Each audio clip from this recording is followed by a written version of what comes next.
संतोष सुमन के पीठ पर उसके बाप पूर्व मुख्यमंत्री जीतन राम का मोहर है और हमारे पीठ पर है कर्म का मोहर लगा हुआ। वो एसी में फले फूले हैं, हम और मिट्टी से फल फूल कर आए हैं। महत्वाकांक्षी के चलते कभी इस दरवाजे कभी उस दरवाजे भटकते फिरते हैं स्वार्थ सिद्धि के लिए। नमस्कार, मैं कृपा शंकर, आप इनसाइडर लाइव देख रहे हैं। एक तरफ संतोष मांझी का इस्तीफा होता है, वहीं दूसरी तरफ रत्नेश सदा जी जो जदयू के विधायक है, उनको एक फ़ोन जाता है और आनन फानन में पटना बुलाया जाता है। हमारे साथ रत्नेश सदा जी हैं, जदयू के विधायक हैं, अब मंत्री पद की जिम्मेदारी मिलने जा रही है। किस तरीके से देख रहे हैं? नीतीश कुमार ने आपको एक बड़ा दायित्व सौंपने जा रहे हैं, लेटर भी जारी हो गया।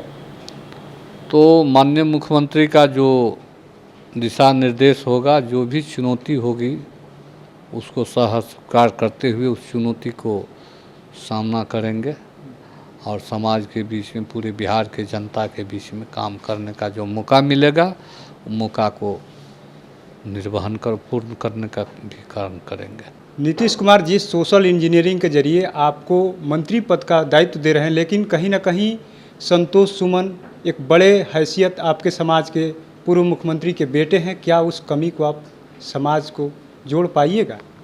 हम एक बात कहते हैं आपको, संतोष सुमन के पीठ पर उसके बाप पूर्व मुख्यमंत्री जीतन राम का मोहर है और हमारे पीठ पर है कर्म का मोहर लगा हुआ। तो कभी हम में उसमें बराबरी नहीं हो सकता है। वो एसी में फले फूले हैं, हम और मिट्टी से फल फूल कर आए हैं।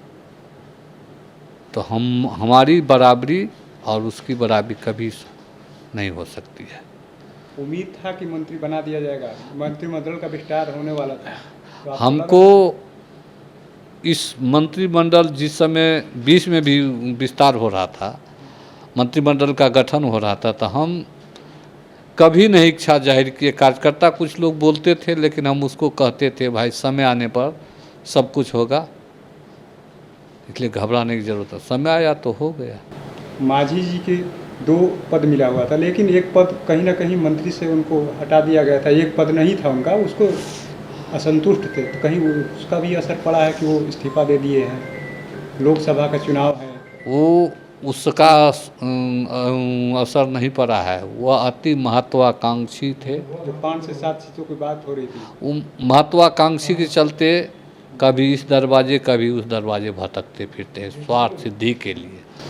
क्या एनडीए में उनका स्वार्थ सिद्ध होगा? 5 से 7 सीटों की मांग। वो जुमलेबाज के फेरा में गया है। जुमलेबाज उसको कितना तरजीह देगा, आने वाले समय बताएगा।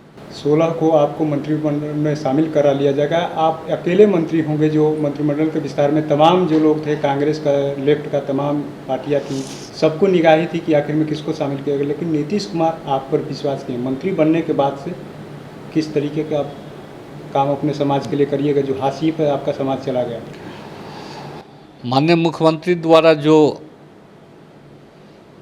कार्यक्रम चलाए जा रहे हैं, महादलित विकास मिशन के तहत 5 डिसमिल जमीन, 16 स्वयं सेवक विकास मित्र और जो भी योजना है, 21-22 योजना है महादलित विकास के संबंध में, उस पर तो हम पूरा लगेंगे। और SC/ST के जहाँ तक समस्या होगा इस विभाग का, अभी हम इस विभाग को नहीं मानते हैं, लेकिन इस समाज की जिम्मेदारी जो मिलेगी उसमें हम कोशिश करेंगे कि इसकी समस्या को अधिक से अधिक निदान करने का काम करें। 23 जून को विपक्षी एकता की बैठक हो रही है, तो क्या हम पार्टी को अलग होने से असर पड़ेगा विपक्षी एकता? कोई असर पड़ने वाला नहीं है। कोई असर नहीं पड़ेगा? कोई असर नहीं।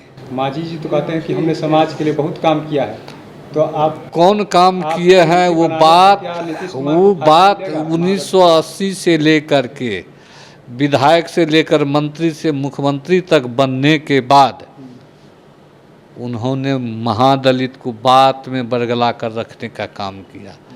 इसका ताज़ा उदाहरण है, अंबेडकर जयंती हम लोग कर रहे थे, क्या जी 6 दिसंबर को परिनिर्वाण दिवस मना रहे थे। उस समय यही हम अध्यक्ष नहीं थे, उस समय निवर्तमान थे।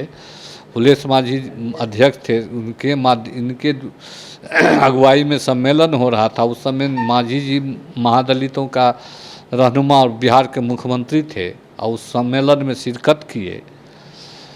इतना महादलित लोग आए थे कि बीरचंद पटेल पथ और मिडिल स्कूल जाम हो गया था। और उसमें टोला स्वयंसेवक विकास मित्र का यही मांग था, हमको 60 वर्ष कर दिया जाए, अस्थाई कर दिया जाए और समान काम समान वेतन दिया जाए। तो हम उसी के बगल में बैठे हुए थे, तो हम कह रहे थे ऐसे करके, मुख्यमंत्री जी अभी आपके हाथ में शक्ति है, पावर है, उसको कैबिनेट में लाकर पास करा कर महादलित को, टोला स्वयंसेवक विकास मित्र को, तालीमी मरकज वाले को उद्धार कर दीजिए। तो हमको क्या कर रहा है, आप समझ नहीं रहे हैं।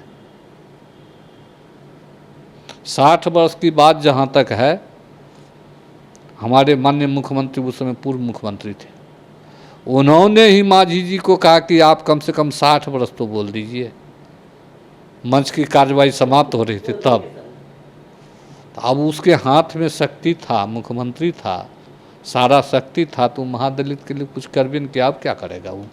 तो आपने सुना जदयू के विधायक है रत्नेश सदा, जो 16 तारीख को कैबिनेट का विस्तार होगा, लेकिन अकेले ऐसे विधायक हैं जो मंत्री पद की शपथ लेंगे। और आपको बता दें कि संतोष माझी की जगह पर इनकी वहाँ पर एक कैबिनेट में विस्तार में इनको शामिल किया जा रहा है, लेकिन इन्होंने साफ कर दिया है कि 23 जून को जो बैठक होने वाली है उसमें इसका कोई असर नहीं पड़ने वाला है, हमको अलग होने से कोई असर नहीं पड़ने वाला है। और इन्हें भी कहा कि जिस तरीके से समाज की बात करते हैं माझी जी, उन्होंने जब से विधायक बने, मुख्यमंत्री बने, अपने समाज के लिए कितना काम किया। तो ऐसे ही तमाम खबरों को देखने के लिए इनसाइडर लाइव देखते रहें। बहुत बहुत धन्यवाद।